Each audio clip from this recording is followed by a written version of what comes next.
Welcome back to Authentic Talks. I'm really excited about this week's guest, you guys, because she is a passionate mental health advocate, a TED speaker, and a published author of a memoir entitled Breaking Into My Life.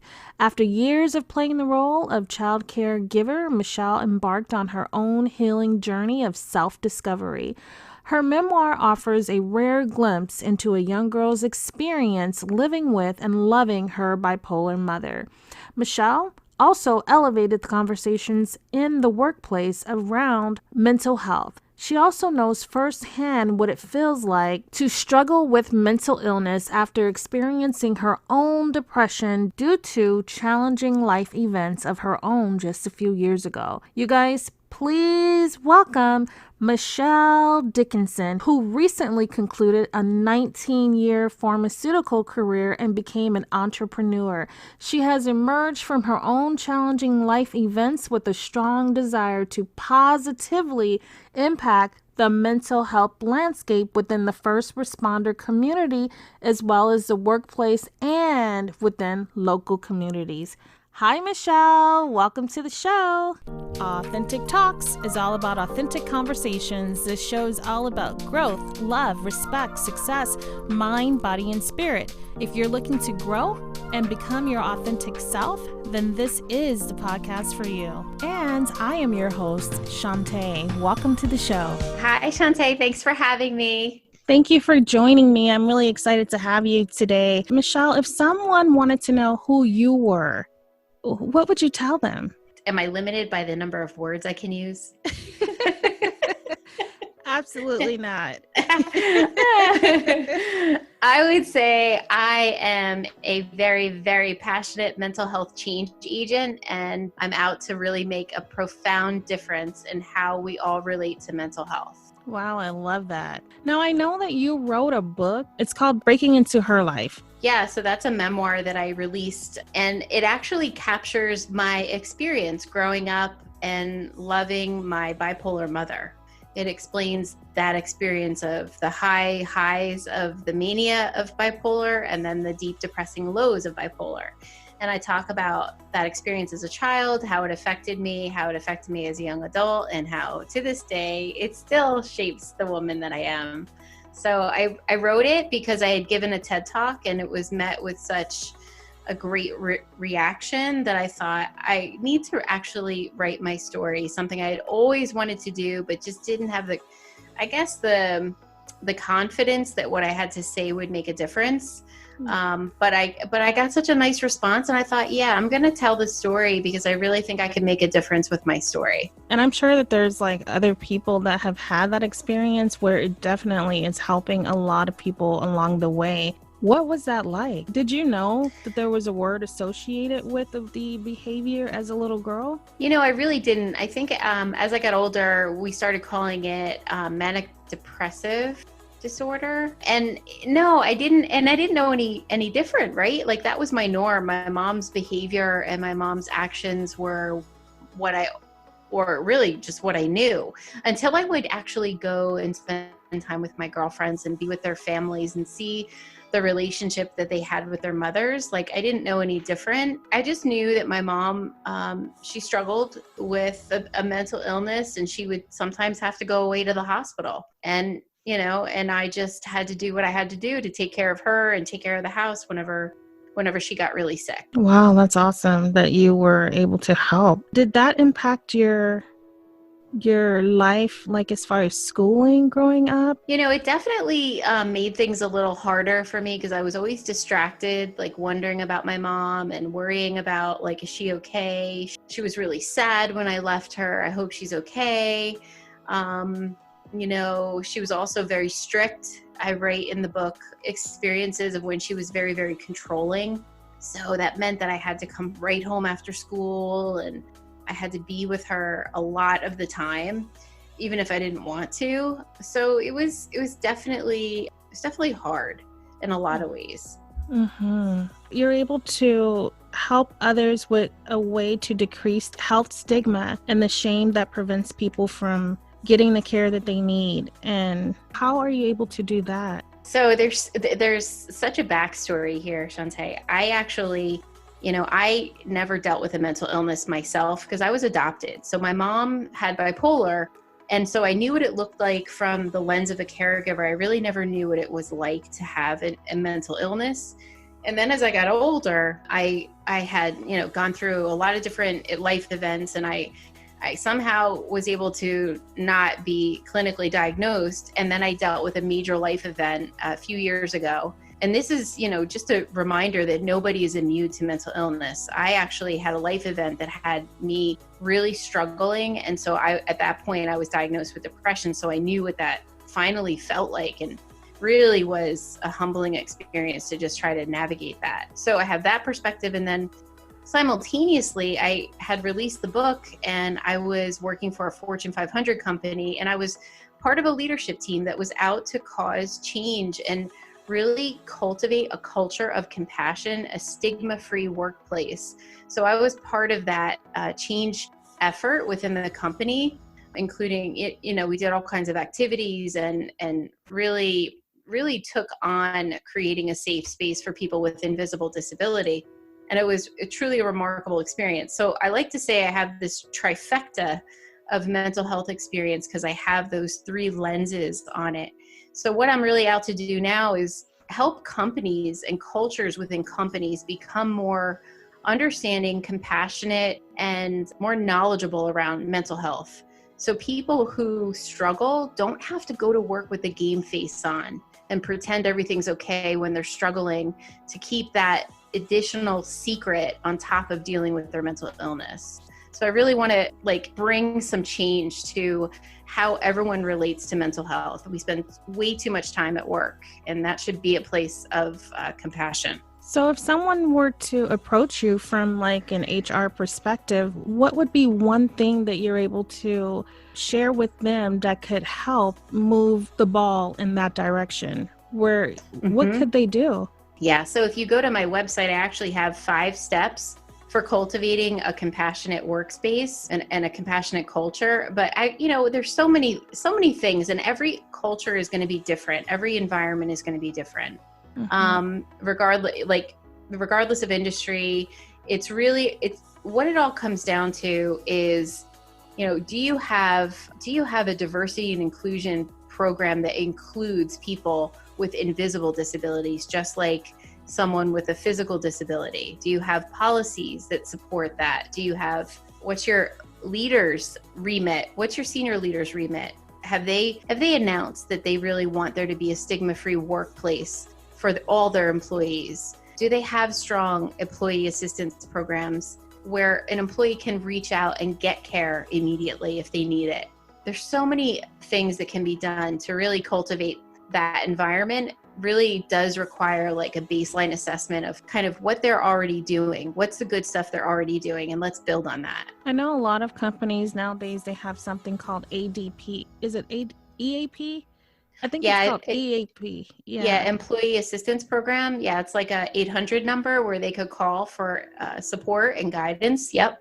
Yeah, and a lot of people, I don't think they're comfortable as often as they would want them to be to use it. And I think what it is that people are afraid that if they use the EAP numbers, not everyone, but some people feel as if they call, that it reports back to the job. And so I think there's that fear of, will I lose my job if I open up, and is this really tied or linked together? Do you know what I mean? Yeah, because there's a fear of being judged, and that's why so many people suffer in silence, and they don't reach out and get support that they need or deserve. They would sooner not deal with being judged. They're afraid of treatment. They're afraid of being perceived as weak, when really they're just human beings having an imbalance in their brain, and the brain is really just another organ in our body. So yeah, that's the truth. They aren't comfortable. So I think it's up to cultures to really start to openly talk about anxiety, depression, and it's so common. It seems silly that we talk about all these other physical ailments, but yet we're still shying away from brain health. Absolutely. Going back to when you were growing up as a child and having to be in the environment, I thought bipolar was something that was new. whether it's depression, like you said, or anxiety or bipolar, or there's like 200 different disorders that fall under the word mental Yep. illness is the part that makes people feel a little shaky about Yes. it. Yep. So it's It's like big thing, and it doesn't need to be like that. you went through your depression. What did that look like for you? Oh, did you have to work through that? Like literally go to work I every did. day? I did, Shanta. It wasn't easy. It was one of those things where, reflecting now, I can only imagine how many people experience that like me. So I actually was diagnosed with depression. I had a very conservative doctor. I asked him for medication and he outright said, no, you need to navigate this and find healthy vices to help yourself get through this. This is a life event and you need to feel this experience. So fortunately, I didn't have a chronic diagnosis where I'd always had it. It was just a life event, period of depression. So yeah, so I tried really hard to work my way through it. And I did the best I could. I had a hard time getting up in the morning. I would, try really hard to make sure that I was taking care of myself physically. Like I would exercise because that was giving me relief, because the endorphin high from running or spinning or doing some type of physical activity was really helping me. So I would focus on that. And I had to navigate it while working. And it was, and I didn't want, of course, even though I was in a compassionate or a company aspiring to be compassionate in terms of work and stigma, I still was cautious about who I told what I was dealing with, So yeah, it was very humbling to experience that, because it was like I finally got a glimpse into what depression could have been like scratching the surface for my mother. And then like a whole other level of compassion showed up for me. I was like, wow. Now I get it. And she was trying to raise a daughter at the time. Like that must have been so hard. Were you an only child? So I was an adopted only child, and I had two cousins that came to live with us for a short period of time.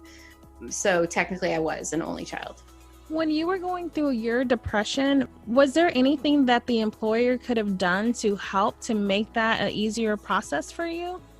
It's interesting. I learned a lot working at my former company. I learned all of the great things that we were doing to cause more open discussions about mental health were truly remarkable. And the remit that was kind of declared at the highest levels of the company, absolutely remarkable.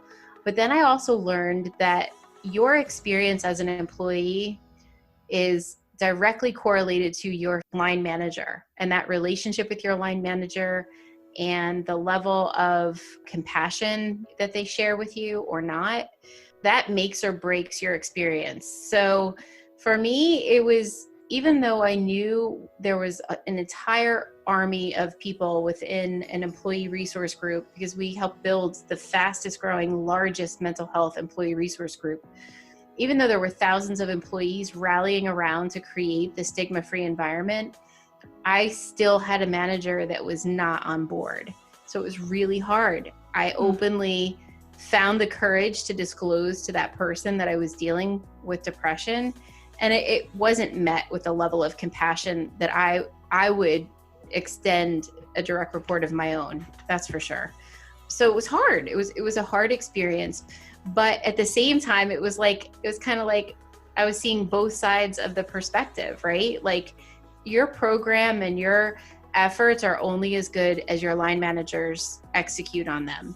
It was really an awakening, because I was like, well, if this is happening to me, this has to be happening to other employees, regardless of what the remit is within the company. And people have to work.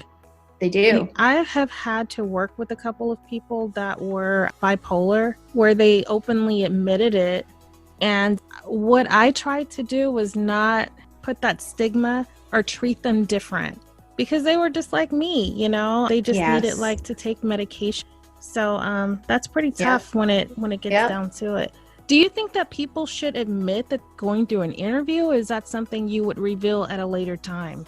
Oh, at an interview. Well, that's I think it's up to the unique individual and their circumstances. So I've never been asked that question. That's a very good question. I don't know that I would be so forthcoming to reveal it. Although on applications nowadays, they outright ask you if you have a mental illness. So I think they're required to do so. But I think that that's a very personal choice, and a choice that only an employee can feel if it is right between them and their manager. And so this is where I want to get on my soapbox and say that trust has to be established, that the leader and the employee have to do their part to build a trusting rapport with one another. And that's so important, because the more trust you can build, the more invested that leader is going to be in the employee, and the employee is going to be in their job.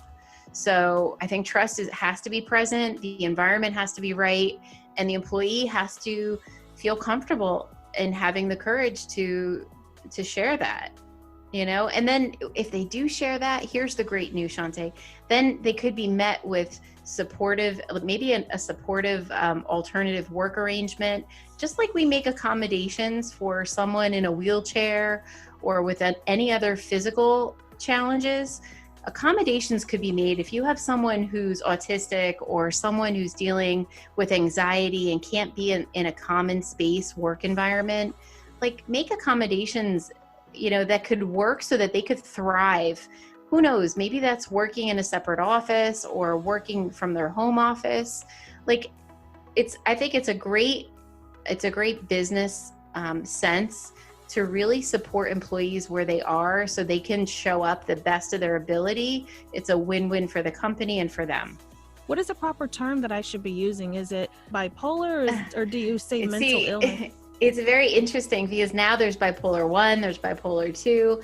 My mom was diagnosed with bipolar disorder, but back then I think they called it manic depressive disorder or something. So I think, mental illness in and of itself encompasses it all. What is your take as far as like first responders? Yeah, that's a great question. And that's actually another passionate area that I'm up to. On my website, you'll see there are 2 areas that I'm really focused on, and that is helping corporate cultures or company cultures in general create more compassionate environments and really educate and train people on how to do that.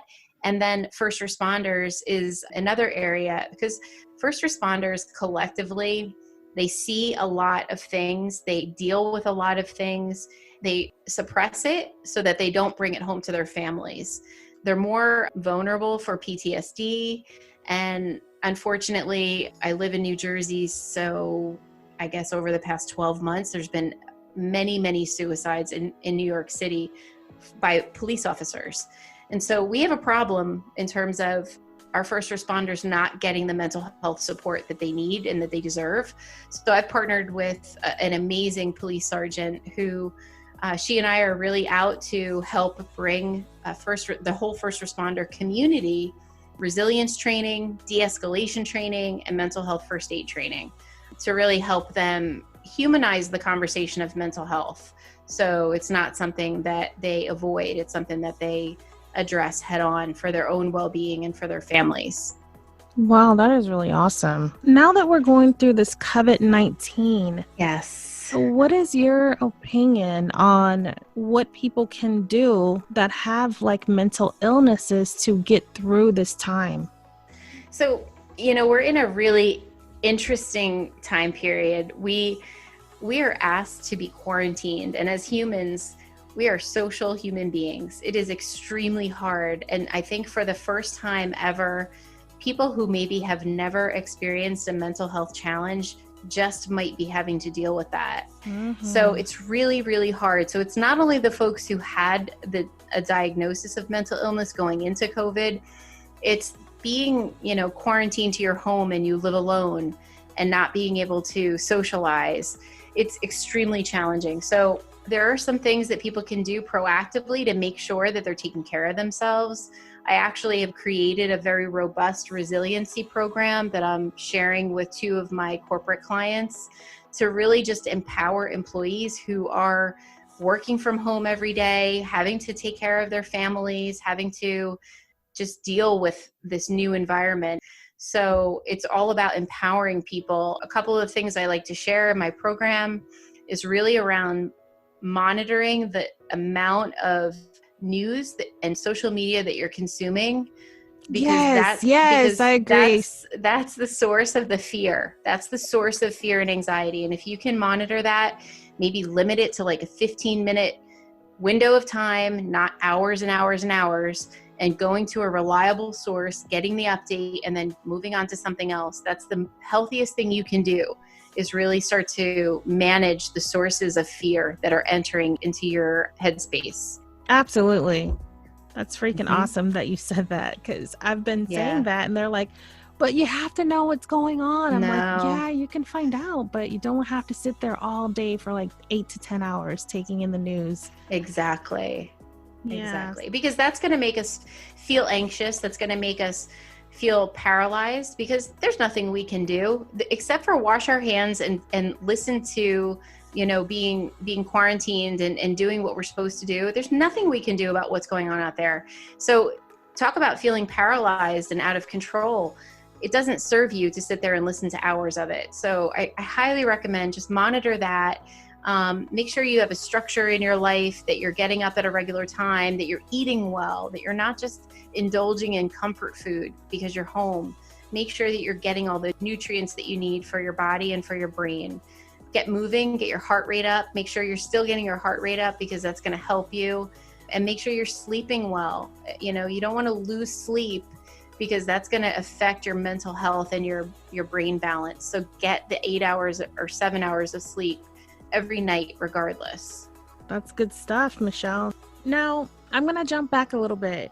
You had a career as a pharmaceutical for like 19 years. I did. Do you think that the pharmaceutical companies are doing justice or something great with coming up with certain medications for depression or for bipolar? Or do you think there's another answer to help with that? I think everybody's situation is unique. And so I think options are very, very important. And I think having a physician that can identify the best treatment for your situation is paramount. I have always applauded, and I think I had a special affinity to companies in neuroscience, because those were the ones that were researching ways to help people who are struggling. I can't imagine having a chronic mental health issue that was robbing me of my joy every single day of my life. So you have these researchers committed to identifying new ways of treating these people, just so that they can have some sense of joy in their life.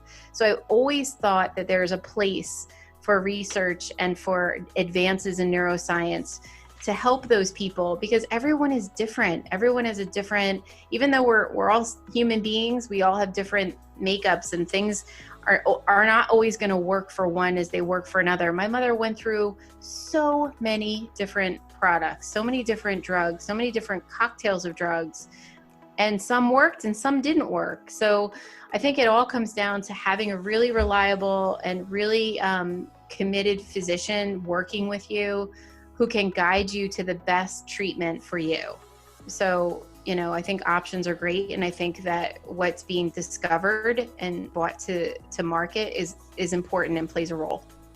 Definitely are on the pro side, on the other side of the fence, where you feel that we should invest in brain health overall. And I don't mean the other side. I'm on that side with you, though. No, I know what you're saying. What I'm not saying is we should relinquish all of our power to a doctor. That's something that I would never say.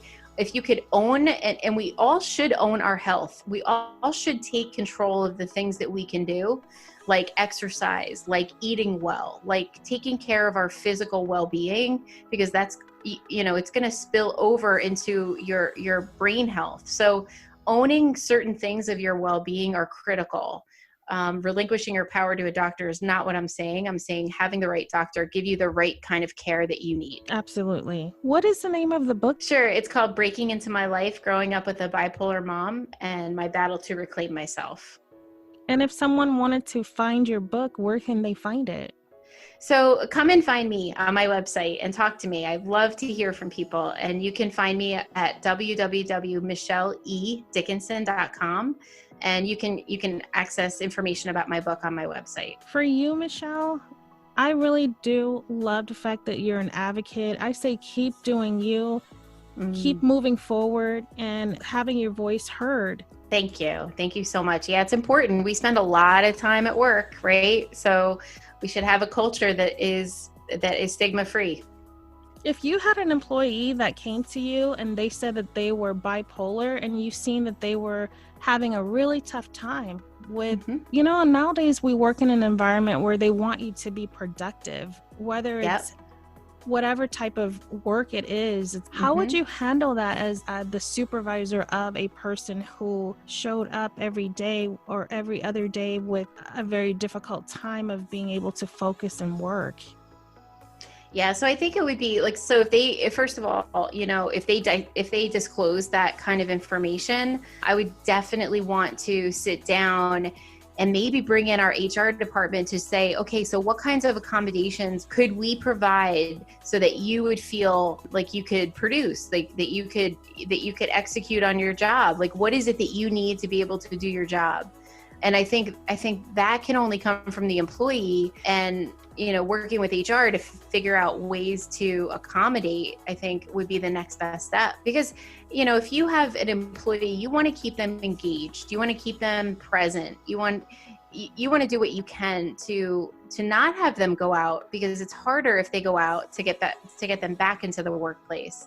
And it's actually better for them to stay engaged as much as they can, because then their mind is wrapped around something. So I think there has to be a conversation about accommodations, about what they need, and then finding ways to accommodate them, just like we would anyone with another type of a challenge. With you having had that experience firsthand, I think it gives you like an upper hand to be able to help people to walk through this. Yeah, Shanta, I couldn't even understand it. I mean, I for the longest time I had the perspective of the caregiver, and when you play the role of a caregiver to anyone with a mental illness, it can be extremely punishing. My hat's off to anyone who loves and cares for someone with a mental illness, because it's hard. And I would remind you to always make sure you're taking care of yourself first before you take care of them. Hard to do, but important to do. But until I actually was diagnosed with depression, my world was very different. The moment I realized I had depression and what it felt like was very eye-opening for me, extremely. Yeah, you don't have, like, you lose your zest for life. You don't want to get up. It's really not a fun place to be. So I have a question that's a little light question for you. What is it like to write your own book? Oh, thank you for the light question. Honestly, I think so many of us have a story inside of us. Perfect time if you're quarantined. No, just saying, no. Does that mean we have a second book coming, Michelle? No, I'm too busy. I'm too busy trying to change the world. Come on. Right on. So it was definitely, I'm not a writer. I mean, I wrote papers in my master's program, but like, I never thought I would write a book, but it took 4 years. It was a very long process. And I fortunately had an amazing writing coach who just was absolutely remarkable, would really guide me into like having my writing be very engaging. I, at the time, was like, I'm writing one book. I want this to be the best book. I don't want to be embarrassed by this book. And I want people to live what I lived. As they read the pages of my book, I want them to experience vividly what I experienced. So she really did help me to achieve that.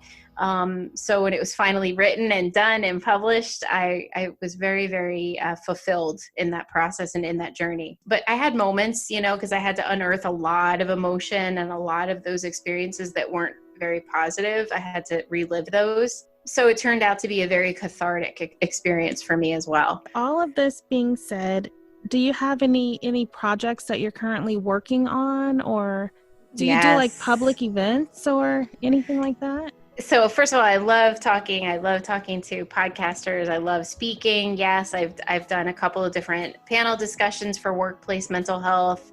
I've done public speaking at various events, and I love doing that. But really where my heart is right now is growing my business. I left the pharmaceutical industry, created my own company called Trifecta Mental Health. And what I'm out to do is cause change for cultures and for first responders. So what I'm able to do right now, and I'm super excited about this, is offer my resilience program to employers for their employees.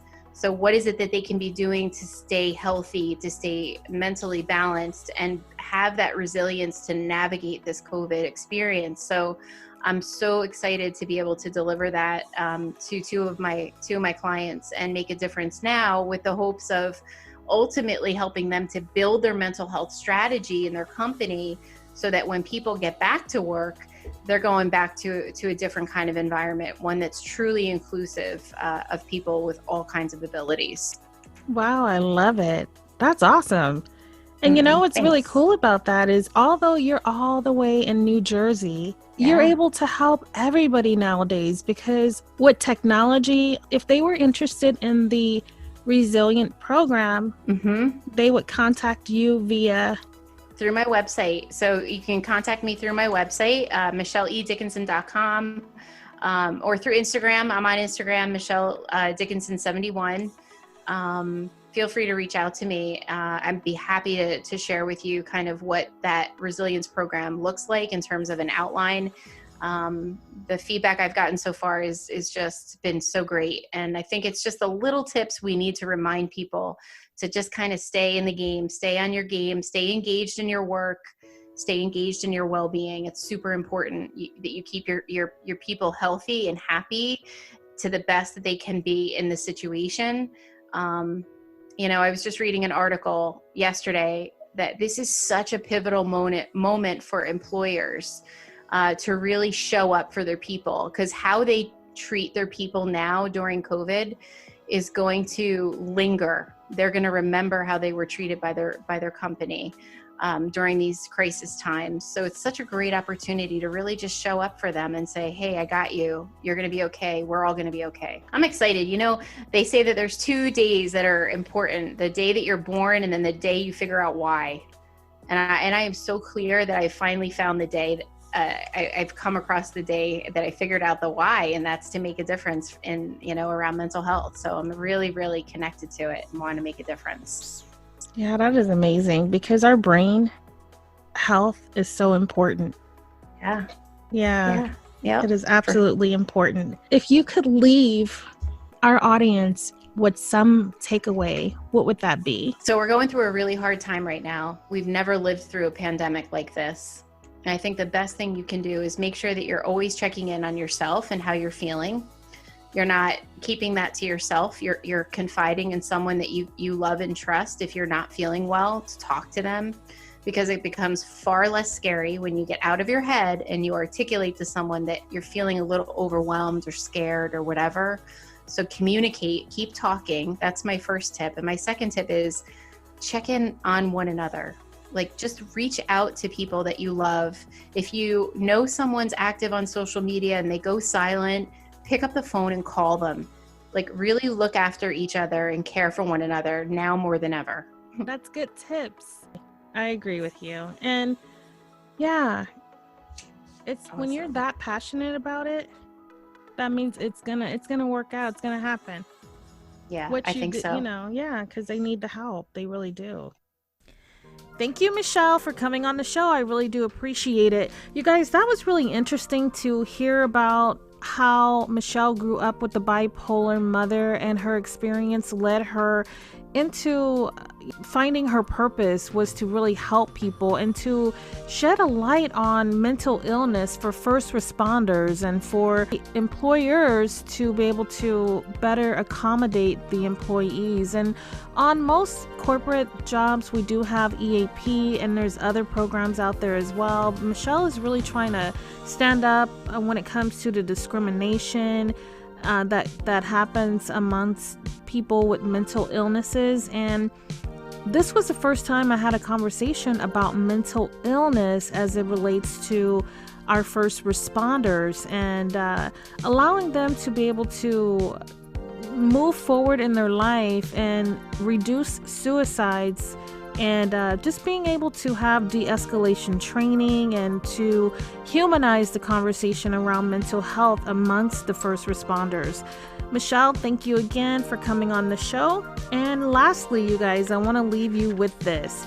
Michelle gave all the information on how you can find her book, and she provided you with her website as well as the social media handles that she has. Structure is something that she mentioned is a really great thing for us to have in our life, and having great nutrition and getting lots of rest. You guys, this show we talked about so many different things. It was really about mental health as it relates to your job, as it relates to like someone growing up and having to have a parent that has a mental illness and what that looked like from her perspective. And that's what her book is all about. All right, you guys, keep those conversations going because mental health is important too. Thank you so much for tuning in. My name is Shanta with Authentic Talks.